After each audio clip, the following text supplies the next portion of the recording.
வணக்கம்.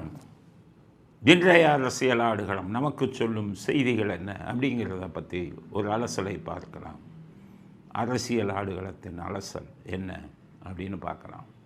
முதல் செய்தி, எல்லா ஊடகங்களும் காசை வாங்கிட்டு பக்கா ஏஜென்ட் வேலை பார்க்க ஆரம்பிச்சுட்டான். வெக்கமில்லாத ஊடகங்கள் தமிழ்நாட்டில். இந்த பொழப்பு பிழைக்கிறதுக்கு வேறு எங்கேயாச்சும் போய் புழங்கிய நாட்டில் நடக்கிற அநியாயத்தையும் அக்கிரமத்தையும் மக்களுக்கு எடுத்து காட்டக்கூடிய ஒரு மீடியம் தான் ஊடகங்கிறது. அந்த ஊடகத்தை புரோக்கர் வேலை பார்த்துட்டு பிஸ்னஸ் ஆக்கிட்டான். அவ்வளோ பேரும் பெரிய பெரிய சேட்டிலைட்டு சேனலில் கூட போட மாட்டேங்கிறான். இதெல்லாம் ஒரு பீகார் இளைஞர் வேலை தேடி வந்திருக்கார் தமிழ்நாட்டுக்கு. மனைவியையும் குழந்தையும் கூட்டிகிட்டு வந்திருக்கார். 2 வயசு குழந்தை. அப்போ இங்கே வந்து பாலிடெக்னிக் கல்லூரின்னு ஒன்று இருக்குது தரமணியில். அது எதுக்கு பக்கத்தில்னா அந்த அண்ணா பல்கலைக்கழகம். இந்த சார் மேட்டர் நடந்ததில்ல, ஒரு மாணவியை பலாத்காரம் பண்ணி அந்த சார் ஞானசேகரன் கைது பண்ணி உள்ளே இருக்கார். அதுக்கு பக்கத்தில் தான் இருக்கிறது. அங்கே வந்து அந்த கல்லூரியில் அந்த அவர்களுக்கு இந்த பீகார் இளைஞருக்கு வேலையும் கொடுத்து உள்ளுக்குள்ளே தங்குறதுக்கு ஏற்பாடு பண்ணி கொடுத்துருக்காங்க. நம்ம தமிழ்நாட்டை நம்பி ஸ்டாலின் தான் சொல்கிறார்ல, இந்தியாவிலேயே பெண்களுக்கு பாதுகாப்பான மாநிலம் தமிழ்நாடுன்னு சொல்கிறார்ல. அந்த வார்த்தையெல்லாம் நம்பி அந்த பீகார் இளைஞர் அந்த பாலிடெக்னிக் கல்லூரிக்குள்ளேயே ஒரு சின்ன வீடை போட்டு மனைவியோடையும் 2 வயசு குழந்தையோடையும் இருக்கார். ஞாயிற்றுக்கிழமை அன்னைக்கு லீவ். அன்னைக்கு ராத்திரி போதை நம்ம தமிழ் இளைஞர்கள் போதையில் உள்ளே போய் அவருடைய மனைவியை பாலியல் பலாத்காரம், கூட்டு பாலியல் பலாத்காரம் பண்ணியிருக்காங்க. அவர் துடிதுடித்து போய் மனைவியை காப்பாற்ற போகும்போது அவரை அடித்து கொண்டு இருக்கிறார். மனைவியவும் பாலியல் பலாத்காரம் செய்து கொன்று விட்டார்கள். 2 பேரும் செத்த உடனே குழந்தை அழுதுகிட்டு இருக்கு. 2 வயசு குழந்தை. அதையும் கொன்று உள்ளே போட்டிருக்காங்க அடையாறு ஆற்றுக்குள்ள. இவ்வளோ பெரிய விஷயம் நடந்திருக்கு. ஊடகத்தில் இருக்கிற ஒருத்தம் கூட இதை வந்து வெளியில் கொண்டு வரல, சொல்லலை. அதை தான் கேட்குறாங்க. ஸ்டாலின் அவர்களே, தஞ்சாவூர் மகளிர் மாநாட்டில் சொன்னீங்களே, இந்தியாவிலேயே பெண்களுக்கு பாதுகாப்பான மாநிலம் தமிழ்நாடு தானே. இதுதான் நம்ம இந்த பாதுகாப்பு கொடுக்குற லட்சணமாக. பெண்களுக்கு எங்கே பாதுகாப்பு இருக்குது? அசிங்கமாக இல்லையா? உங்கள் அப்பா எழுதினாரு, வந்தாரே வாழ வைக்கும் வளமிகு தமிழ்நாடுன்னு எழுதினாரு. இப்போ என்ன ஆச்சு? வேலை தேடி வந்தவரை கொலை செய்யும் தமிழ் மாநிலம் ஆக்கிட்டீங்களே உங்கள் ஆட்சியில் தானே இவ்வளோ கவனமாக போச்சு. அரசியல் காவல்துறை அதிகாரிகள்லாம் அந்த வெளியில் ஊடகங்கள் போடக்கூடாதுன்னு சொல்லி ஒவ்வொருத்தர்கிட்டையும் போட விடாமல் பண்ணிட்டாங்க. நான் காவல்துறையில் இருக்கும்போது போலீஸ் அதிகாரிகள்லாம் என்ன பண்ணுவாங்க, இந்த பத்திரிகைக்காரங்களுக்கு லஞ்சம் கொடுப்பாங்க. நான் அப்போவே ஒரு மீட்டிங்கிலே பேசினேன். பத்திரிகையாளர்கள் மீட்டிங்கில் என்னை கூப்பிட்டாங்க. காவல்துறை விட்டு அப்போ தான் வெளியில் வந்தேன். அப்போ நான் சொன்னேன், எல்லார்ட்டையும் லஞ்சம் வாங்குறவன் போலீஸு, ஆனால் போலீஸ்கிட்டே லஞ்சம் வாங்குகிற ஒரே ஆள் நீ பத்திரிக்கைக்காரன் தான் யான்னு. அதுக்கு கைதிட்டுனா எல்லா பத்திரிக்கைக்காரனும். அப்போ தான் என்னையா இதுக்கும் கைதிட்டுறீங்க, அப்போ ஒத்துக்கிறீங்களா அப்படின்னா எல்லாம் அமைதியாக இருக்கான். அப்போவே 2005 இதே வேலை தான் பண்ணிக்கிட்டு இருந்தாங்க. காவல்துறையில் நான் இருக்கும்போது பார்த்தீங்கன்னா கமிஷனர் ஆஃபீஸில் கமிஷனரே தீபாவளிக்கு பத்திரிக்கைக்காரங்கள்லாம் கூப்பிட்டு ஒரு சஃபாரி பேண்ட்டு சட்டை, ஸ்வீட்டு, வெடி இவ்வளவையும் கொடுப்பார் ஃப்ரீயாக. என்ன இவங்களுக்கு அவங்க கொடுக்குறாங்கன்னா, அவங்களுக்கு சிக்னல், பெரிய குற்றம் நடந்தால் பத்திரிக்கையில் போடாத, டிவியில் காமிக்காத, கவரில் வர பணம் இதெல்லாம் கொடுப்பாங்க காவல்துறை அதிகாரிகள். இந்தியாவில் எந்த மாநிலத்திலையுமே இந்த கேவலம் இல்லை. நம்ம தமிழ்நாடு காவல்துறையில் பத்திரிகைக்காரனுக்கும் டிவிக்காரனுக்கும் மாதம் லஞ்சம். ஒரு சில இடத்துல போலீஸ் ஸ்டேஷன், லோக்கல் போலீஸ் ஸ்டேஷன்லேயே ஏரியா ரிப்போர்ட்டர்னு இருப்பாங்க. அந்த ஏரியாவுக்கு ரிப்போர்ட்டர், அவனுக்கு மாதம் பணம் கொடுப்பாங்க. இவ்வளவு வந்து 2005 நடந்தது. எதுக்குன்னு கேட்டால், குற்றம் வந்தால் பெருசாக்காது. அவன் கேட்பேன், என்னப்பா சொல்கிறாங்க இந்த காவல்துறை, நம்ம காவல்துறை அதிகாரிகள்னு சொல்கிறாங்க. யோ, பட்டப்பகலில் கொலை அப்படின்னு பக்கம் போட்டுறாத. பட்டப்பகலில் கொலை நடக்கும். நீ என்ன பண்ண, 4வது பக்கத்தில் சின்னதாக போடு, பட்டப்பகலில் கொலை. பட்டப்பகலின்னு வார்த்தை யூஸ் பண்ணாத, பெண் கொலை அப்படின்னு முடிச்சது. இப்படி போடுறதுக்கு லஞ்சம் காவல்துறையிலிருந்து. காவல்துறை வந்து தப்பு நடந்தால் போட சொல்லிட்டு இவங்களை பிடிக்கணும்ல, குற்றவாளி அதில் தானே காவல்துறை. ஆக வந்தாரை வாழ வைத்த தமிழகம் என்று ஸ்டாலின் ஆட்சியில் வந்தார். வந்து அவங்க வந்து மரணிக்கும் தமிழகம் ஆயிடுச்சே. 7 பேரை பிடிச்சிருக்காங்க. நான் என்ன கேட்குறேன், ஓப்பனாக காவல்துறை உனக்கு மனசாட்சி இருந்தால் இந்த 7 பேரும் உண்மையான குற்றவாளியை பிடிச்ச உடனே அவன் பூரா எந்த கட்சியை சேர்ந்தவன் அதை சொல்லு. தமிழ்நாட்டுக்கு ஆளுங்கட்சியை சேர்ந்தவனா இருந்தால் அப்படியே அமைக்கிடுவாங்க. புரோக்கர் வேலை தானே பார்த்துக்கிட்டு இருக்கீங்க அரசியல்வாதிக்கு. ஆளுங்கட்சியை சேர்ந்தவனா தொடர்ந்து சொல்லுங்கள். இவர்கள் எல்லாம் இந்த கட்சியை சேர்ந்தவர்கள். போலீஸ் வந்து தனி இண்டிபெண்ட் ஃபோர்ஸாக இயங்கணும். யாருக்கும் பயப்படக்கூடாது. முதலமைச்சர் சொன்னாலும் கூட சாரி சார்னு சொல்கிற பிபி ரங்கசாமியோட குணம் உனக்கு வரணும். டிஜிபியாக இருந்த பிபி ரங்கசாமி கருணாநிதி சொல்லும்போது சாரி சார் பண்ண முடியாதுன்னு சொன்னார். அது மாதிரி சொல்கிறதுக்கு யாருக்கும் முதுகெலும்பு இல்லையா? ஏன் ஆளுங்கட்சிக்கு போய் ஜாலியாக அடிக்கிறீங்க? அந்த 2 வயசு குழந்தையோட உயிரை உங்களால் திருப்பி கொடுக்க முடியுமா? பாதுகாப்பு நீங்கள் தானே கொடுக்கணும். காவல்துறை எந்த லட்சணத்தில் இருக்குது? அஃபென்ஸ் பண்ணுறவன்லாம் கொலை பண்ணுறவன்லாம் வெளியில் சுற்றிக்கிட்டு இருக்கானே. கூண்டாசு மாதத்துக்கு 3 போடுவீங்களே. இவங்களெல்லாம் 7 விட்டு வச்சிங்க. இவன்லாம் நிச்சயம் பழைய குற்றவாளியாக இருப்பான். ஏன் விட்டு வச்சிங்க? அதனால் இதுக்கு நீங்களும் தான் பொறுப்பு. நீங்கள் தான் பொறுப்பு. காவல்துறை தான் பொறுப்பு. பாதுகாப்பு இல்லாத ஒரு இடமா ஆயிடுச்சு அது. அண்ணா பல்கலைக்கழகத்தில் நடந்து 1 வருஷத்துக்குள்ளே அதே இடத்துல இது நடக்குது. அண்ணா பல்கலைக்கழகத்தில் இருந்தவங்க கட்சிக்காரங்க. இந்த 7 பேரும் பாருங்கள் ஏதாச்சும் ஒரு கட்சியை சேர்ந்தவனாக இருப்பான். அவனுக்கு என்னன்னு கேட்டிங்கன்னா, நம்ம கட்சி நமக்கு ஆதரவாக நம்ம என்ன பண்ணாலும் ஒன்றும் பண்ண மாட்டாங்கங்கிற தைரியம்தான். அவங்க கூட்டணி கட்சிகளை சேர்ந்தவர்களாக இருந்தால் இந்த ஆட்சி எந்த நடவடிக்கையும் எடுப்பதில்லை. காவல்துறை கைகளை கட்டி போடுறாங்க. இந்த மாதிரி குற்றங்கள் நடப்பதற்கு காரணமே இதுதான். நான் பல தடவை சொல்லியிருக்கேன். எம்ஜிஆர் எல்லாம் அதிமுகக்காரன் வெட்டிட்டானே அவனை புடிடான்னு சொல்லி போலீஸ் ஸ்டேஷனில் போய் உட்காந்து அரெஸ்ட் பண்ணதுக்கப்புறம் தான் போனார். அந்த மனசாட்சியெல்லாம் உங்களுக்கு 1% கூட இருக்காத. காவல்துறை இதை இப்போ இதுவாக எடுத்துஇல்லை. நீ பிடிக்கணும். பிடிச்சிட்டு பாருங்கள், வாயவே திறக்க மாட்டாங்க. அவங்கள அரெஸ்ட் பண்ணிவிட்டு யாருன்னே சொல்ல மாட்டாங்க. அப்படியே கொண்டு போயிடுவாங்க. இதோட கேவலம் என்ன இருக்குது? பாவம் வயிற்று பொழப்புக்கு வடநாட்டிலேருந்து வரான். அவன் உயிருக்கு பாதுகாப்பு இல்லை. அவன் மனைவியுடைய கற்புக்கு பாதுகாப்பு இல்லை. 2 வயசு குழந்தைக்கு பாதுகாப்பு இல்லைன்னா இதை விட ராஜினாமா பண்ணிட்டு போங்க. நீங்கள் காவல்துறையை வச்சு என்னால் வேலை வாங்க முடியல. எவ்வளவோ நல்ல திறமையான அதிகாரிகள் இருக்காங்க காவல்துறையில். அதனால் கடுமையான கண்டனத்தை ஸ்டாலினுக்கு தெரிவிச்சுக்கிறோம். சட்டம் ஒழுங்கு சந்தி சிரிக்கிறது. சட்டம் ஒழுங்கு தலதூக்கி நிற்கிறது பேசாது. பெண்களுக்கு பாதுகாப்பான மாநிலம் தமிழ்நாடுன்னு பேசாதீங்க அப்படிங்கிறது தான் நான் கருத்தாக பதிவு செய்வேன். உங்கள் இதில் எங்கே பாதுகாப்பு இருக்குது? குற்றவாளியை பூரா விட்டுடுறீங்க. ஒன்றும் தப்பு செய்யாதவொன்னே கைது பண்ணுறீங்களே. இந்த பாவத்தை எங்கே போய் தொலைக்க போகிறீங்கன்னே தெரியல. கூடிய சீக்கிரம் இந்த பாவத்துக்கெல்லாம் தண்டனை கிடைக்கும். அதனால தான் ராஜாக்கள்லாம் பயந்து பயந்து ஆட்சி செஞ்சான். ஐயோ யாருக்கும் எதுவும் ஆபத்து வந்துடக்கூடாது நம்ம ஆட்சியில் அப்படின்னு. ஒரு இது நடந்தால் உயிரே விடுவாங்க. மனசாட்சி உள்ளவர்கள், மனசாட்சி இல்லாத அரசியல்வாதிகள் இப்படிப்பட்ட கொலையெல்லாம் நடந்துக்கிட்டு இருக்கு. ஒரு பாதுகாப்பு இல்லை அப்படிங்கிறது மனதிற்கு மிகவும் வேதனையாக இருக்கிறது. வட இந்திய ஊடகங்கள்லாம் இங்கிலீஷ் பேப்பர்லாம் இங்கிலீஷ் இதெல்லாம் காரி துப்புறான்.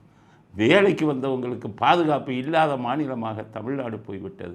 2 வயசு குழந்தைய கொல்லக்கூடிய மாநிலமாக தமிழ்நாடு மாநிலம் போயிடுச்சு. இதை தடுக்கக்கூடிய இது ஆட்சியாளர்களுக்கு இல்லைன்னு ரிப்பப்ளிக்கிலேருந்து இதிலேருந்து என்டிடிவிலேருந்து இங்கிலீஷில் அசிங்கமாக பேசுகிறாங்க. வட மாநிலங்கள்லாம் ரொம்ப இதாகிடுச்சு. இதை விட இன்னும் கொஞ்சம் நாள் ஆனால் பீகார்லேருந்து யாருமே தமிழ்நாடாக வேணாம், இங்கே பாதுகாப்பு இல்லை, கொலை செஞ்சுருவாங்க, அதுவும் மனைவியை வந்து கூட்டிகிட்டே போகக்கூடாதுங்கிற முடிவுக்கு வந்து விடுவார்கள். இல்லை அப்போ தமிழ்நாடுடைய இமேஜே போயிடுமே. அதனால் மிகப்பெரிய அந்த குடும்பத்திற்கு வயிற்று பொழப்புக்காக வந்து தமிழ்நாட்டில் உயிரிழந்த அந்த குடும்பத்திற்கு நமது இரங்கலை தெரிவித்துக் கொள்வதோடு தமிழனாக தலைகுனியும். நம்ம எல்லாருமே தலைகுனிவோம். ஒரு ஆட்சி இந்த மாதிரி வச்சுருக்கோமே, நடத்த தெரியாத ஆட்சி, அவர்களுக்காக நாமும் சேர்ந்து தலைகுனிவோம். திட்டமே என்ன திட்டுறான்? தமிழ்நாட்டுக்கு போனால் பாதுகாப்பு இல்லைன்னு சொல்கிறான். ஸ்டாலின் ஆட்சியில் பாதுகாப்பு இல்லைன்னு யாருமே சொல்லலை. தமிழ்நாடையே குற்றம் சொல்கிறார்கள். தமிழனுக்கே ஏற்பட்ட அவமானம் இது. ஒவ்வொரு தமிழனும் தலைகுனிய வேண்டும். ஏதோ கொலை நடக்குது, இதெல்லாம் நடக்குது. இப்படியா ஒரு பெண்ணையும் கொன்று, அந்த 2 வயசு குழந்தையும் கொன்று, கணவரையும் கொண்டக்கூடிய இவ்வளோ பெரிய கொடூரமான குற்றவாளிகள் தமிழ்நாட்டில் உலாவிக்கிட்டு இருக்கான்னா இதை விட கேவலம் எதுவும் இல்லை ஆட்சியாளர்களுக்கு.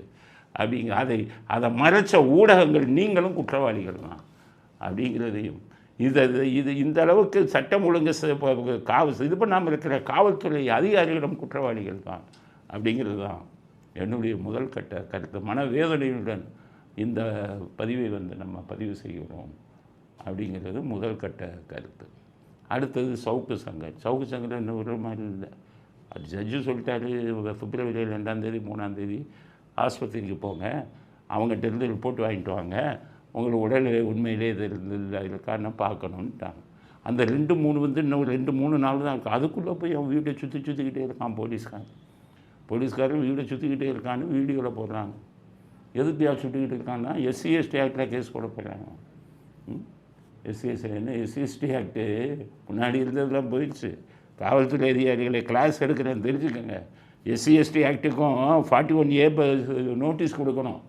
அதுவும் சுப்ரீம் கோர்ட் ஹர்தீஷ்குமார் ஜட்ஜ்மெண்ட்டில் வருது. நீங்கள் SC/ST ஆக்டுன்னு உடனே எல்லாம் கைது பண்ண முடியாது. கைது பண்ணினீங்கன்னா மேலிஷியஸ் ப்ராசிக்யூஷன் 5 கோடி இவர் கேட்கணும். சவுக்கு சங்கர் சம்பந்தப்பட்ட வழக்கை பதிவு செய்த அதிகாரிகள் மீது போடணும். வழக்கு மேலே வழக்கு போடுங்க. அதைத்தான் சொல்கிறேன். காவல்துறை செய்யும் ஒவ்வொரு தவறுக்கும் நான் காவல்துறையில் இருந்திருக்கேன், நீதித்துறையில் இருந்திருக்கேன். நீதித்துறையும் என்னுடைய துறை, காவல்துறையும் என்னுடைய துறை. காவல்துறை தப்பு செஞ்சால் நீதித்துறை மூலமாக நம்ம அவர்கள் மீது நடவடிக்கை எடுக்கணும். அப்போ தான் வாழை சுட்டிட்டு ஒழுங்காக இருக்குமா, மனசாட்சிப்படி வேலை செய்யணும். அதனால் இப்போ அங்கே அடுத்த கேஸை போட்டுக்கிட்டு பண்ணிக்கிட்டே இருக்காங்க. ஊடகங்களுக்கெல்லாம் சொல்கிறேன், இதே கதி உங்களுக்கு வரும். காவல்துறையின் அத்துமீறலை நம்ம கண்டுகொள்ளாமல் இருந்தால் ஊடகங்களும் நாளைக்கு இதே மாதிரி மற்ற ஊடகங்களுக்கும் இது வரும். அதனால் காவல்துறையை அடக்கி வைக்க வேண்டியது வழக்கறிஞர்களின் பணி மட்டுமில்லை, நீதித்துறையின் பணி மட்டுமில்லை, ஊடகங்களின் பணியும் கூட. அவர்கள் செய்யும் இந்த அத்துமீறல்களை எல்லா ஊடகங்களையும் போடுங்க. சம்மந்தப்பட்ட காவல்துறை அதிகாரிகளை வெளிச்சம் போட்டு காட்டுங்க. இந்த இன்ஸ்பெக்டர் இவங்களெல்லாம் பார்த்தாலே பாவமாக, எங்கேருந்தோ அவங்களுக்கு இன்ஸ்ட்ரக்ஷன் வருது. அவங்க தலையை குடிஞ்சிட்டு ஐயோ என்னால் என்ன பண்ண போகிறோமோ, நம்ம எவ்வளோ அசிங்கப்பட போகிறோமோன்னு போய் நிற்கிறாங்க. காவல்துறை இப்படி அசிங்கப்படுறது. அதனால் சவுக்கு சங்கர் விஷயத்தில் அத்தனை ஊடகங்களும் ஒன்று சேர வேண்டும். இதே நிலை நாளைக்கு உங்களுக்கும் வரும். அதனால தான் வேதனை தப்பு செஞ்சவன் பூரா அவங்கள இது பண்ணுறதில்ல, கட்சிக்காரன்னா விட்டது. இன்னும் 15 நாள். இப்போ எலெக்ஷன் கமிஷன் மீட்டிங் போட்டாங்க டெல்லியில் 2ஆம் தேதி 3ஆம் தேதி குறிக்க போகிறாங்க. போன தடவை பார்த்திங்கன்னா ஏப்ரல் 4, 5, 6 தான் எலெக்ஷன் வந்தது. அதுக்கு 45 நாளைக்கு முன்னாடியே எலெக்ஷன் நோட்டிஃபிகேஷன் கொடுக்கணும், தேர்தல் இது கொடுக்கணும், கட்டவணை 45 நாளைக்கு முன்னாடி. ஆக போன தடவை மாதிரி ஏப்ரல் 5, 6 வச்சாங்கன்னா பிப்ரவரி 15ஆம் தேதியோ தேர்தல் அட்டவணை போடணும். பிப்ரவரி 15 போட்டாங்கன்னா எல்லா அதிகாரிகளும் மாற்றிடுவாங்க. அதோட இந்த ஆட்சிக்கு ஒரு முற்றுப்புள்ளி வந்துடும். எல்லாம் அந்த 15 நாள் பொறுத்துக்கிட்டு இருங்க. எப்போ அதுவரை உயிரை கையில் பிடித்து கொண்டு இருங்க. எதற்கும் யாருக்கும் பாதுகாப்பு இல்லை. காவல்துறை இவ்வளோ மோசமாக இருக்கிறதுல நாங்கள் பார்த்ததே இல்லை. எவ்வளோ பெரிய அதிகாரிகள் மனசாட்சி விட்டுட்டு செய்யவே மாட்டாங்க. காவல்துறைக்கு திமுகவுக்கு ஒரு இது மாதிரி ஆகிட்டாங்க, கட்சி மாவட்ட செயலாளர் மாதிரி ஆகிட்டாங்கங்கிறது தான் மனதுக்கு வேதனை தரக்கூடிய. சவுக்கு சங்கரை சப்போர்ட் பண்ணலை. ஆனால் ஒரு மனிதன், அவரும் ஒரு மனிதன், ஒரு ஊடகவியாளர், அவங்கள போட்டுட்டு இந்த மாதிரிலாம் தொந்தரவு கொடுத்தீங்கன்னா என்ன அர்த்தம்? எல்லா ஊடகங்களும் ஒன்று சேருங்கள், எல்லாம் சேருங்க. என்கிட்ட பல பேர் பேசிக்கிட்டு இருக்காங்க. இப்போவே எல்லா ஊடகங்களும் ஒன்றா சேருங்க. காவல்துறையின் அத்துமீறலை படம் முடிச்சு போடுங்க அப்படிங்கிறது தான். இதெல்லாம் national human rights commission, state human rights கமிஷனுக்கெல்லாம் அனுப்புங்க. எனக்கு வீடியோவெல்லாம் நான் அனுப்பிக்கிட்டு இருக்கேன். நேஷனல் ஹியூமன் ரைட்ஸ் கமிஷனுக்கெல்லாம் அனுப்பிக்கிட்டு இருக்கேன். அங்கே வட இந்தியாவில் இருக்கக்கூடிய ஊடகங்கள்கிட்டையும் நான் தொடர்பு வச்சுருக்கேன். தமிழ்நாட்டில் இப்படி பண்ணுறாங்கன்னு அவங்க தான் சில விஷயங்கள்லாம் சொல்கிறாங்க. அதனால் நீங்கள் சேரலைனாலும் வட இந்திய ஊடகங்கள் தான் ஃபுல்லாக சப்போர்ட் பண்ணுறாங்க. எந்த அதிகாரி தப்பு பண்ணுறாங்களோ அவங்கள, அரசியல்வாதி படிக்காதவங்க அவனை விட்டுருங்க. ஆனால் அவர்களுக்கு அடியால் வேலை பார்க்கக்கூடிய காவல்துறை அதிகாரிகளை நம்ம விடவே கூடாது. அவர்களையும் சேர்த்து தண்டிக்க வேண்டும். என்னுடைய வழக்கில் சில காவல்துறை அதிகாரிகள் தண்டனை அடையாமல் நான் விடமாட்டேன் அப்படிங்கிற சில விஷயங்கள் நடந்திருக்கு. அதுக்கு வழக்கம் போட போகிறேன் அப்படிங்கிறது. எல்லோரும் அதை செய்யுங்க.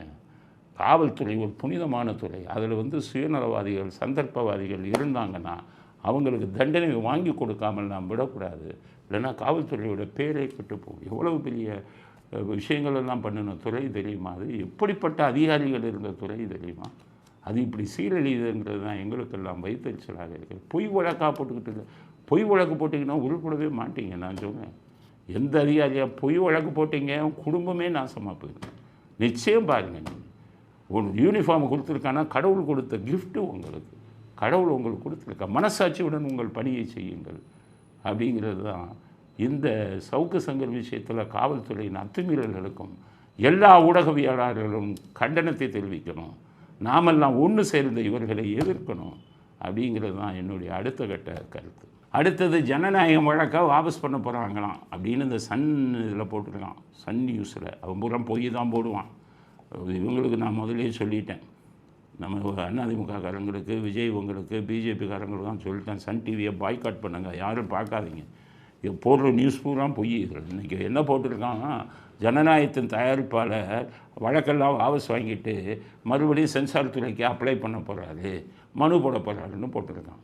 அது என்னங்கிறது தெரியலை. இருந்தாலுமே அவர்களுக்கு நான் கொடுக்கக்கூடிய அட்வைஸ், எலெக்ஷன் வரை இந்த படத்தை அரசியல்வாதி வரவிட மாட்டான். திமுகவும் இப்போ பாஜகவும் சேர்ந்துக்கிட்டாங்க. ஏன்னா இந்த பராசக்தி தான் இங்கே பொங்கலுக்கு கூட்டிகிட்டு போனதுலேருந்து பாஜக மேலேயும் மக்களுக்கு சந்தேகம் வந்துருச்சு. என்னடா இவங்கள போய் கூட்டிகிட்டு போகிறாங்கன்னு. அப்போ ஜனநாயகத்துக்கு கெடுதலை அவங்களும் சேர்ந்து செய்கிறாங்களோ அப்படிங்கிற ஒரு சந்தேகம் எல்லாருக்கும் வந்துருச்சு.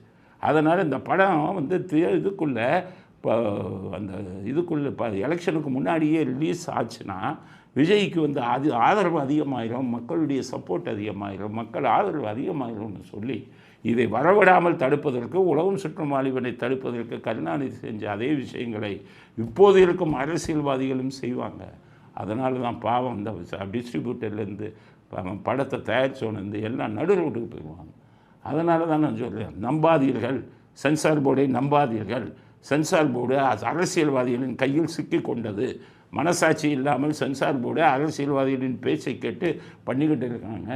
அதனால் நீங்கள் பண்ண மாதிரி உடனடியாக என்னுடைய அட்வைஸ், நீங்கள் என்ன முடிவு எடுக்கிறீங்களோ அவரை நம்பாதீங்க. நம்பினா உங்களுக்கு எலெக்ஷன் முன்னாடி ரிலீஸ் ஆகாது. இந்த வழக்கை தொடருங்க, தனி நீதிபதிகிட்ட போங்க, அடுத்து போகட்டும். சுப்ரீம் கோர்ட் என்ன சொல்லுதோ அதுதான் தலைவிதி. சுப்ரீம் கோர்ட் வந்து எப்போவும் மனசாட்சி இல்லாமல், எப்படின்னா எத்தனை பேர் பணம் போட்டுருக்கான், சினிமாவை நம்பி எத்தனை பேர் இருக்கான்னு மனசாட்சியுடன் தான் தீர்ப்பு கொடுப்பாங்க. நம்புங்க, இந்த விஷயத்தில் நம்புங்க. நம்பி நீங்கள் வந்து இது மூலமாக, செட்டப் மூலமாக நடவடிக்கையை எடுக்க வேண்டும். சட்டப்பூர்வமாக நடவடிக்கையை தொடருங்கிறது என்னுடைய அறிவுரை. அவங்க தயாரிப்பாளர்கள் என்ன முடிவெடுக்கிறாங்கங்கிறது அவங்களுடைய விருப்பம். நம்முடைய கருத்தை நம்ம பதிவு செஞ்சுருவோமே அப்படிங்கிறதுக்காக இந்த கருத்தையும் பதிவு செய்ய விரும்புகிறோம். அடுத்தது எடப்பாடி விஜய் லடாய், ரெண்டு பேர்த்துக்கும் மோதி வச்சு அவர் விஜய் வந்து அவர் பாட்டுக்கு இருக்கார், எடப்பாடி போய் வம்புக்கு எடுக்கிறார். அது என்ன சொன்னாருங்கிறத பார்க்கலாம். எடப்பாடி இன்றைக்கி என்ன சொல்லியிருக்காருன்னா, 41 குடும்பங்களை அனாதையாக்கி விட்டார் விஜய் அப்படின்னு சொல்லியிருக்காரு. அப்படின்னா என்ன அர்த்தம்? அந்த 41 பேர் செத்ததுக்கு விஜய் தான் காரணம்னு எடப்பாடி சொல்கிறார். இன்றைக்கு 41 உயிர்கள் இழந்து விட்டோம். என்ன நடந்திருக்க வேணும்? யாருக்காக உயிரிழந்தார்கள்? அவரை காணதா, அவருடைய கூட்டத்தை, அவருடைய பேச்சை கேட்பதற்காக வந்த கூட்டம். என்ன பண்ணியிருக்கணும்? நேரடியாக அங்கே போயிருக்கணும். நாங்களாம் ஓடலை. இன்றைக்கி என்னாச்சு? திட்டமிடாமல் போன காரணத்தில் தான் 41 உயிர்கள் நம்ம பழி கொடுத்துட்டோம். சாதாரண விஷயம் இல்லைங்க. 41 குடும்பம் இன்றைக்கி அனாதி ஆகிட்டதில்ல. நான் என்ன கேட்குறேன், நடுநிலைமையாக தான் சொல்கிறேன். அந்த 41 பேர் செத்ததுக்கு காரணம் என்ன, யார் குற்றவாளின்னு சிபிஐ விசாரிச்சுக்கிட்டு இருக்கான். எல்லா விசாரணையும் சிபிஐ வந்து கேமரா வச்சு இது ஆட்களை எல்லாம் இது பண்ணி மெடிக்கல் ரிப்போர்ட்டை பார்த்து சாட்சிகள் எல்லாம் விசாரித்து தான் பண்ணிக்கிட்டு இருக்காங்க. அவங்க என்ன சொல்கிறாங்களோ அதுதான் உண்மை. நீங்கள் அரசியல்வாதியாக இருந்துக்கிட்டு அந்த விசாரணை முடிவு வர்றதுக்கு முன்னாடியே விஜய் தான் காரணம் 41 பேர் கொண்டதுன்னு உங்கள் அரசியல் லாபத்துக்காக எடப்பாடி பேசலாமா? ஒரு முன்னாள் முதலமைச்சர் நீங்கள் ஒரு பொறுப்பெல்லாம் பேசலாமா? சரி பேசுகிறீங்க. நீ யாருக்கு முட்டு கொடுக்குறீங்க? 41 பேர் செத்ததுக்கு காரணம் விஜய்ங்கிறீங்களே. அவர் தாமதமாக வந்தால் உடனே அவர் தான் கொலையாளி ஆயிடுவாரா? ஜெயலலிதா அவர்கள் மக்கள் செல்வாக்கு பெற்றவர்கள். ஜெயலலிதா, எம்ஜிஆர் அவர்கள்லாம் 10 மணி நேரம் லேட்டாக வருவாங்களே. அப்போ அதுக்கெல்லாம் ஏதாச்சும் அசம்பாவிதம் நடந்தால் அவங்க குற்றவாளி ஆயிடுவாங்களா? எப்படி ஒரு முன்னாள் முதலமைச்சர் பேசுகிறீங்க? அப்படின்னா திமுக வந்து நிரபராதிங்கிறீங்களா? உள்ளுக்குள்ளே 1000 பேரை உள்ளே விட்டாங்கங்கிற செய்தி எல்லாம் வருது. அப்போ அதெல்லாம் தப்பு இல்லையா? அவர்கள் வந்து இதுக்கு காரணம் இல்லையா? அந்த விஜய் வந்துக்கிட்டு வாரத்துக்கு 2 எம்பி தொகுதிக்கு பிரச்சாரத்தை ஆரம்பித்து பண்ணணும்னு இருந்தார். இந்த எலெக்ஷனுக்குள்ளே எல்லா 39 தொகுதிகளுக்கும் அவர் பிரச்சாரத்துக்கு போயிருப்பார். அவர் பிரச்சாரத்துக்கு போனால் கூட்டம் கூடுது, இவருக்கு ஆதரவு கூடிடுது, இதை போக விடக்கூடாதுங்கிறதுக்காக சதித்திட்டம் தீட்டி இந்த மாதிரி பிரச்சாரங்களில் வந்து பிரச்சனை பண்ணி அதை நிறுத்திட்டாங்க திமுக. அதை பற்றி பேச மாட்டீங்களா எடப்பாடி? அரசியல் பேசுங்க. ஆனால் இந்த மாதிரி திமுகவுக்கு நீங்கள் முட்டு கொடுக்குறீங்களோங்கிற சந்தேகம் வருது.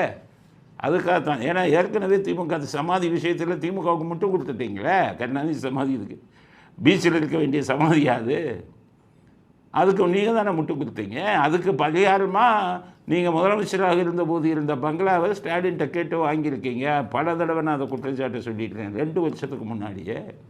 அதில் உங்கள் மீது நீங்கள் திமுகவுக்கு ஆதரவாக செயல்பட்டீர்கள்னு குற்றச்சாட்டு இருக்க. அப்போ இப்போவும் அதே திமுகவுக்கு ஆதரவாக பேசுகிறீங்களா, இல்லை விஜய்க்கு எதிராக பேசுகிறீங்களா? விஜய் ஒரு சிறந்த நடிகர் அப்படின்னு சொல்கிறார், ஆனால் சிறந்த அரசியல்வாதி கிடையாது. அது அவர் வந்து சிறந்த நடிகர், அது எந்த மாற்று கருத்தும் கிடையாது. ஆனால் சிறந்த அரசியல்வாதி நாங்கள் தான். சரி, சிறந்த அரசியல்வாதி கிடையாதுன்னு சொல்கிறதுக்கு உங்களுக்கு உரிமை இருக்குது. நீங்களும் ஒரு அரசியல்வாதி. சிறந்த நடிகர்னு இப்படி சொல்கிறீங்க. நீங்கள் சினிமாவே பார்க்குறது இல்லைன்னு சொல்லிட்டு இருந்தீங்கன்னா, நான் 28 வருஷம் ஆச்சு சினிமா பார்த்துன்னு. அப்போ விஜய் பாடமே பார்த்துருக்க மாட்டேங்கல. அப்போ விஜய் சிறந்த நடிகர்னு எப்படி சொல்கிறீங்க? அவர் வந்து இந்த செத்தவங்களுக்கெல்லாம் வந்து நேரம் போய் பார்க்கல, இது வந்து இதுவா அரசியல்வாதிக்கு அழகா அப்படின்னு கேட்குறேன். நேரம் வந்து பார்க்க முடியலைன்னு சொல்லுவீங்க. நேரம் போனால் ஒரு உயிருக்கே ஆபத்து இருக்க. உங்களுக்கு திமுக கூட்டத்தை பற்றி தெரியாதா? உங்களை தான் விட்டு வச்சுருக்காங்க. எம்ஜிஆர் வந்து எத்தனை பிரச்சனைகளை சந்தித்தார் இந்த கூட்டத்தால். இந்த கூட்டம் அப்படிப்பட்ட கூட்டம். அதனால் ஆலையை காலி பின்னாலும் பண்ணிடுவாங்கன்னு பயந்துக்கிட்டு அவர் மகாபலிபுரத்தில் போய் மீட்டிங்கு இவங்களை வச்சு 41 பேருக்கும் பணத்தை கொடுத்துட்டார்ல 20 லட்சம்னு. அப்படிலாம் நேரம் போய் பார்க்கணும்னு எத்தனை இதுக்கு நேரம் போய் பார்க்குறாங்க. அஜித் கொலை செய்யப்பட்டார், ஸ்டாலின் நேரம் போய் பார்த்தாரா?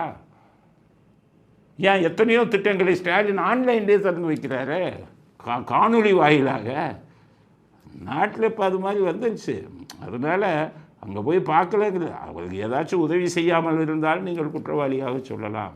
உங்களுக்கே பல விஷயத்தில் நான் ஆதரித்து பேசுகிறேன். ஆனால் இந்த விஷயத்தில் நீங்கள் பேசலை. உங்களுக்கு அரசியல் ரீதியாக பேசுங்க.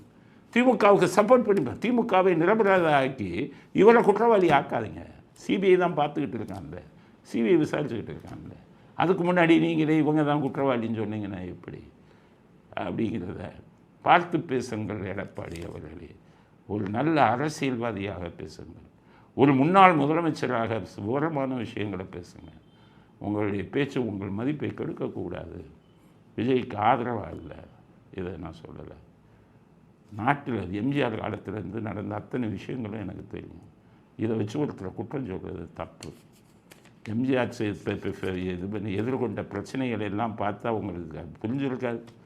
அவ்வளவு பிரச்சனைகள், எம்ஜிஆருடைய உயிருக்கே ஆபத்தாக இருக்கக்கூடிய பிரச்சனைகள் நான் வந்தது.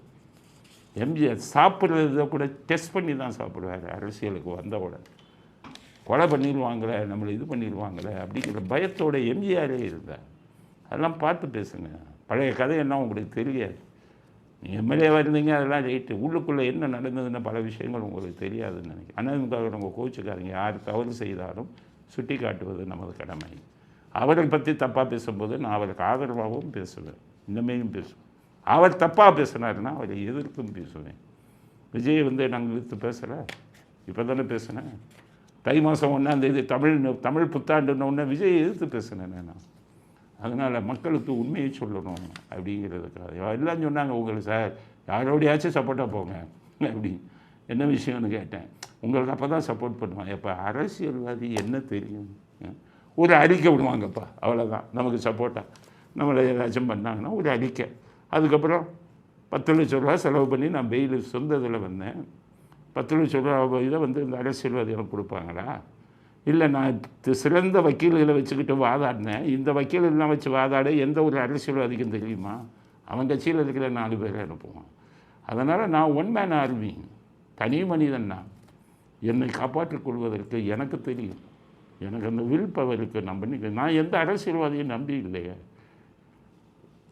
பிஜேபி சேனல் வந்து எனக்கு கைது செய்யும்போது எனக்கு ஆதரவாக பேசுகிறாங்க. அப்போ முன்னாள் தலைவர், பாஜகவின் முன்னாள் தலைவர் ஒருத்தர் வந்து அவங்களுக்கு ஃபோன் பண்ணி அவர் ஏன் ஆதரித்து பேசுகிறாங்க? அவர் ஆதரிக்காதீங்க, அவர் என்னை திட்டவர்னு பேசியிருக்காங்க. அப்போ அரசியல்வாதி தரமே இது தானே. அது ஒரு பெண்ணு பாஜகவின் முன்னாள் தலைவர் அவரும், அவர் என்ன சொல்கிறாரு, இவருக்கு ஏதாச்சும் உதவி செஞ்சால் அந்த தலைவருக்கும் கோபம் வரும். அவங்க தான் திமுகவோட கூட்டணி ரொம்ப நெருக்கமாக இருக்கா. இப்படி பார்த்தீங்கன்னா பாஜக உருப்படாமல் போகிறதுக்கு நல்ல தலைவர்கள் இல்லையே, ஒரு சுயநலம் இல்லாத தலைவர் இல்லையே. நீங்கள்லாம் என்ன சொல்லியிருக்கணும், அவர் நேஷனலிஸ்டையா, டெய்லி பேசும்போது ஜெய் ஹிந்துன்னு சொல்கிறவர், அவர் ஒரு தேசியவாதி, இவங்கெல்லாம் பிரிவினைவாதி. இந்த பிரிவினைவாதிகள் தேசியவாதியை தாக்கும்போது அவருக்கு உதவி செய்வது நமது கடமைங்கிற ஒரு மனசாட்சியோட எந்த ஒரு பாஜக தலைவர்களும் பேசுனீங்களா? எல்லாத்துக்கும் குறுகிய மனப்பாங்க. ஆனால் உங்களெலாம் நம்பி என்ன நீங்கள் என்னத்தை போட்டுருவீங்க, என்னத்தை இது பண்ணிடுவீங்க. அதனால் எடப்பாடி அவர்களுக்கு இந்த விஷயத்தில் 41 பேர் மரணத்தில் விஜய் மேலே தான் தப்புன்னு சொன்னதை நீங்கள் தவறான கருத்து, அதை இனிமேல் அப்படி பேசாதீங்க அப்படிங்கிற கருத்தை எடப்பாடிக்கு பதிவு செய்ய விரும்புவோம். கமல் 11 சீட்டு 12 சீட்டு கேட்டார். அது என்ன 11 சீட்டு 12 சீட்டுனா, அவர் முதலே செட்டில் ஆகிட்டார். போனதில் ராஜ்யசபா எம்பி வாங்கிட்டு பணத்தை வாங்கிட்டு நிற்கவே இல்லை எம்பியில். இந்த தடவையும் நிற்கிற ஐடியாவே இல்லை. ஆனால் அந்த எலெக்ஷன் கமிஷன் சொல்லிட்டான், கமல் கட்சிக்கு டார்ச் லைட்டுன்னு ஒன்று அவருக்கு ஆசை வந்துச்சு. என்னடா சின்னம் கொடுக்குறானே நமக்கு அப்படின்ட்டு ஸ்டாலினுக்கு 12 சீட்டு வேணும் அப்படின்னு ஸ்டாலின் கேட்டார். அது என்ன கணக்கு 12 சீட்டு கேட்குறீங்கன்னு. அதாவது 12 சீட்டில் நின்னா தான் அந்த ஒரு கட்சிக்கு பொது சின்னம் கிடைக்குமா, அதனால எனக்கு 12 சீட்டு வேணும் அப்படின்னு ஸ்டாலின் சொல்லிட்டா, வழக்கமாக பணத்தை வாங்கிக்கோங்க, நான் அறிக்கை விட்டுறேன், கமல் அவர்களுக்கு என்னுடைய மனதில் இடம் இருக்குது, சீட்டு இல்லை அப்படின்ட்டார் ஸ்டாலின். சொல்லிட்டாராம், மனசில் இடம் இருக்குது. உங்கள் மனசில் இடம் கிடைச்சி என்ன தப்புன்னு 12 சீட்டு, நான் ஒரு சீட்டுக்கு 5 கோடி ரூபா வாங்கலாம், 60 கோடி கிடைக்குமே அப்படின்னு அவர் கணக்கு பார்க்குறாரு. அதனால் ஸ்டாலின் சரி உங்களுக்கு கொஞ்சம் பணம் தர, எல்லாத்துக்கும் நீங்கள் இந்த தேர்தலில் பிரச்சாரம் பண்ணணும் அப்படின்னு டீல் பேசி முடிச்சிருக்காங்கன்னா, கமலஹாசனும் ஓரில் டீலுக்கு தலையாட்டிடலாம். நம்ம நிரந்தரமாக கட்சி நடத்த போகிறோம், 12 சீட்டை வாங்கி பொது சின்னத்தை வாங்கி என்ன அப்படிங்கிற முடிவுக்கு அவரும் விட்டதாக செய்தி வந்திருக்கு. அதனால் என்ன உண்மையான விஷயம் என்னங்கிறது போக தெரியும் அப்படிங்கிறது கமல் விஷயமாக சொல்ல நாம் பதிய விரும்பும் கருத்து. அடுத்தது கனிமொழி போய் ராகுல் காந்தியை சந்தித்தாங்க, ஏற்கனவே சொல்லிட்டோம். இப்போ அதில் விஷயம் சில இது வந்திருக்கு. ஏன் சந்தித்தாங்க, என்ன விஷயம்? அதாவது ஆரம்பத்தில் இருந்தே காங்கிரஸுக்கு விஜய் பக்கம் போயிடலாம் அப்படின்னு ஒரு எண்ணம் இருந்தது. அவர் விஜய் சைடில் இருந்தும் அதுக்கு பச்சை கொடி காட்டிட்டாங்க, வந்துடுங்க நான் அதிக சீட்டு கொடுக்குறேன், ஆட்சியில் பங்கு கொடுக்குறேன் அப்படின்ட்டோம். அதனால் காங்கிரஸுக்கு ஒரு நப்பாசை. அதனால் திமுக நம்ம அதிக சீட்டு கேட்போம், ஆட்சியில் பங்கு கேட்போம், இல்லைன்னா விஜய் பக்கம் போயிடுவோன்ட்டு ராகுல் காந்தி ஆள் அனுப்பியிருக்கார் ஸ்டாலின். டிசம்பர் 15 அந்த ராகுலின் இவர் காங்கிரஸின் முக்கியமான ஒரு பதவியில் இருப்பவர் இங்கே வந்திருக்கார். இவரை பார்த்துருக்காரு ஸ்டாலின். பார்த்து அப்போ டிசம்பர் 15 இந்த டிசம்பருக்குள்ளே நீங்கள் முடிவை சொல்லிடுங்க, எத்தனை சீட்டு இது இருக்கா அப்படின்னு சொல்லிடுங்க அப்படின்னு சொல்லிட்டாங்க. ஸ்டாலின் தலையாட்டிட்டார், அவங்க போயிட்டாங்க. அதுக்கப்புறம் ஸ்டாலின் வாயவை திறக்கலன்னு காங்கிரஸுக்கு கோபமாயிடுச்சு. டிசம்பருக்குள்ளே சொன்னோம், ஜனவரி ஆச்சு, இப்போ ஜனவரி முடிய போகுது, இதுவரை வாயவே திறக்கல. அதனால் ராகுல் கோபமாயிட்டார். வேணாம்ப்பா காமராஜ் வேணாம், டிஎம்கே வேணாம், விஜய்கிட்டே போயிடுவோம் அப்படின்னு பேசி முடிச்சுட்டாங்க. ஸ்டாலினுக்கு இந்த செய்தி வந்தது, ஆஹா விஜய் கூட போகிறாங்களா அப்படின்ட்டு ராகுல் காந்திக்கு ஃபோன் அடிச்சிருக்காரு. அவர் எடுக்கவே இல்லை, என்ன கோவப்பட்டாரோ அப்படின்ட்டு. அன்பு தங்கை நீ போமா, தூது போமா, போய் பேசிட்டு வாமா. அன்பு தந்தைகிட்ட அன்பு தங்கைக்கு சரியாக முகம் கொடுத்தே பேசினேன் ராகுல் காந்தி. அவர் என்ன சொல்லிட்டாரான் ராகுல் காந்தி, என்ன உங்கள்கிட்ட சரியான பதில் இல்லை, இப்படி பண்ணிங்கன்னா நாங்கள் வேறு முடிவு எடுப்போம் அப்படின்னு கட்டணம் இதாக சொல்லிட்டாங்க. அதனால் அண்ணன்ட்டு அண்ணன் நிலைமை சரியில்லை, ரொம்ப கோவப்படுறாங்க அப்படிங்க. அதனால் அண்ணன் சொன்னால் நான் 28 சீட்டு கொடுக்குறேன், அதுக்கெல்லாம் ஒத்துக்க மாட்டாங்கண்ணே, அங்கே 40 சீட்டு 50 சீட்டு ஆட்சியில் பங்கு கொடுக்குறாங்க, நிலைமையும் அவங்களுக்கு சாதகமாக இருக்குது விஜய்க்கு, நம்ம ஜெயிக்கிறது குதிரை கொம்பு, அதனால் காங்கிரஸை நீங்கள் ஏதாச்சும் அதிக இது கொடுத்து தான் பண்ணணும். அதிக இதுமாக எல்லாத்தையுமே நம்ம பணம் கொடுத்து தான் கையில் போடுவோம். அவன்கிட்ட பணம் கொடுக்க முடியல, அவன் அகில இந்திய கட்சி கோடீஸ்வரன்லாம் அவனுக்கு டொனேஷன் கொடுக்க அவன் பணத்துக்கு மசிய மாட்டான், அதனால் சீட்டு தான் கொடுக்கணும் அப்படின்னு குழப்பத்தில் இருக்கிறாராம் ஸ்டாலின் அவர்கள். தங்கைக்கு மரியாதை கிடைக்கல மட்டுமில்லை, திமுகவையும் அவர் மதிக்கவில்லை. ஆக போனால் வரை வருங்காலத்தில் இந்தி கூட்டணி என்ன ஆகும்னு தெரியலையே.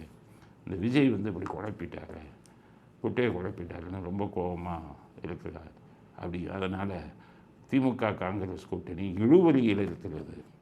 ஸ்டாலின் ஏதாச்சும் செஞ்சு காப்பாற்றலைன்னா அவர்கள் விஜய் பக்கம் போய்விடுவார்களோ என்ற சந்தேகம் அரசியல் விமர்சகர்களின் மத்தியில் எழுந்துள்ளது அப்படிங்கிறது அடுத்த கட்ட கருத்து. அடுத்தது விஜய் பற்றிய செய்திகள் பார்க்கலாம். ஆதவ அர்ஜுன் இன்னைக்கு அறிக்கை விட்டிருக்காரு. என்னுடைய கொள்கை ஆசான் திருமாவளவன்ங்கிறது. அப்போ எதுக்கு ஒரு விஜய் கட்சியில் வந்து சேர்ந்தார்? விஜய் தான் என்னுடைய கொள்கை ஆசான்ல சொல்லணும், மாற்றி பேசுகிறார். என்னுடைய கொள்கை ஆசான் திருமாவளவன் அப்படின்னு திருமாவளவனை தூக்கி பிடிக்கிறார்.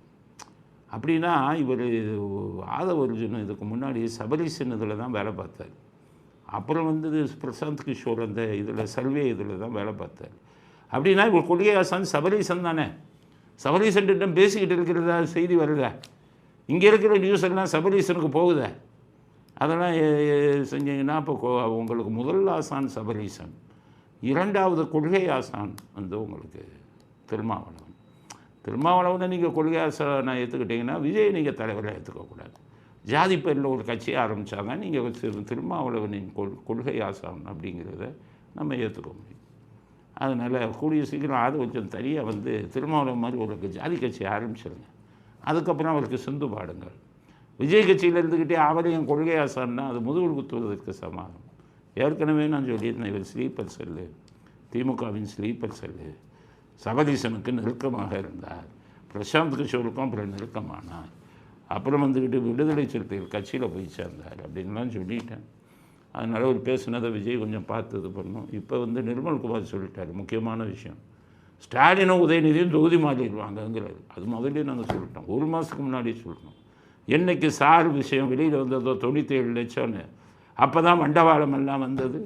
கொளத்தூரில் 1 லட்சம் போலி ஓட்டு, இதில் 95,000 போலி ஓட்டு சேப்பாக்கில். அப்போவே நினச்சோம் இந்த போலி ஓட்டை நம்பி தான் இவங்க கொளத்தூர்லேயும் சேப்பாக்கிலையும் நின்று இருக்காங்க அப்படிங்கிறது அப்போ தான் நமக்கே புரிஞ்சது. அதனால் இப்போ வந்து அந்த 1,95,000 போட்டதுனால இவங்க வந்து தொகுதி மாறிடுவாங்கன்னு சொன்னேன். அதைத்தான் நிர்மல்குமார் சொல்லுகிறார். அதனால் கொள்கை வருங்க சீட்டு மாறுறது உறுதி. சீட்டில் நின்னாங்கன்னா மிக படுமோசமாக தோல்வியை இவர்கள் தழுவுவார்கள் 2 பேரும். அதனால் நிர்மல்குமார் சொல்கிறபடி ஸ்டாலினும் உதயநிதியும் இந்த தேர்தலில் தொகுதி மாறி போட்டியிடுவது தான் வழி, வேறு வழி இல்லை அப்படிங்கிறத இறுதி கருத்தாக பதிவு செய்கிறோம். இத்துடன் இன்றைய அரசியல் ஆடுகளம் நிறைவு பெறுகிறது. மீண்டும் நாளை புதிய செய்திகளுடன் உங்களை சந்திக்கிறோம். நன்றி, வணக்கம், ஜெயன்.